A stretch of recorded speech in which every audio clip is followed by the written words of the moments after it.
முனிவர் ஒருத்தர் தவம் செஞ்சிட்ருக்கிறாரு. 20 வருஷமாக அந்த கோவிலில் இருந்து தவம் பண்ணிகிட்ருக்கிறவர். அப்போ அவருக்கு பக்கத்தில் ஒரு சாதாரண மனிதன் குடிச்சிட்டு மயக்க நிலையில் அப்படியே உட்காந்து உளறிட்டு இருக்கான்.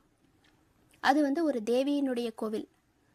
அப்போ அந்த நேரத்தில் அந்த தேவி ஒரு விபச்சாரியினுடைய உருவத்தில் வாயில் வெத்தலை பாக்கோட வந்து முனிவரை எழுப்பி, நான் வந்துட்டேன் பாரு அப்படின்னு சொல்லி சொல்கிறாங்க. அப்போ முனிவர் டக்குன்னு கண்ணை திறந்து, நடத்தை கட்டவளே, என் கண்ணு முன்னாடியிலேருந்து நீ விலகு, நான் தவம் செஞ்சிட்ருக்கேன் அப்படிங்கிறது உனக்கு தெரியலையா அப்படின்னு சொல்லி கேட்குறாரு. அப்போ தேவி பிரசாதம் அளிக்கிறதுக்காக வந்திருந்ததுனால அதை கொடுக்காமல் திரும்பி போக முடியாது அப்படிங்கிறதுனாலே பக்கத்தில் இருந்த குடிபோதையில் இருந்த அந்த மனிதனை பார்க்குறாங்க. அப்போ அவங்கிட்ட போய் வாயத்தர அப்படின்னு சொல்லி சொல்கிறாங்க தேவி. அப்போ அவனும், அன்பானவளே, நீ எங்கிருந்து வந்தாய் அப்படின்னு சொல்லி கேட்டுக்கிட்டே வாயை திறக்கிறான். அப்போ தேவி தன்னுடைய வெற்றிலை சாரை அவனுடைய வாயில் உமிழ்கிறாங்க. அந்த நிமிஷமே அந்த மனிதன் மகரிஷி ஆயிடுறான். அதாவது பாபுஜி மாஸ்டர்கிட்ட ஒரு அபியாசி கேட்குறாரு,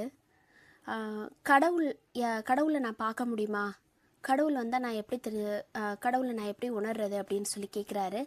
அப்போ பாபுஜி மாஸ்டர் சொல்கிறாரு, இந்த நிமிஷமே நான் உன்னை கடவுளை காமிச்சாலும் உன்னால் அதுதான் கடவுள் அப்படின்னு சொல்லி ஏற்றுக்க முடியுமா அப்படின்னு சொல்லி கேட்குறாரு. அப்போ அதுதான் உண்மையிலேயே தெய்வீகம் நம்மளுடைய எதிரில் வரும்போது அதை நம்ம புரிஞ்சுக்கணும் அப்படிங்கிறத சொல்கிறாங்க.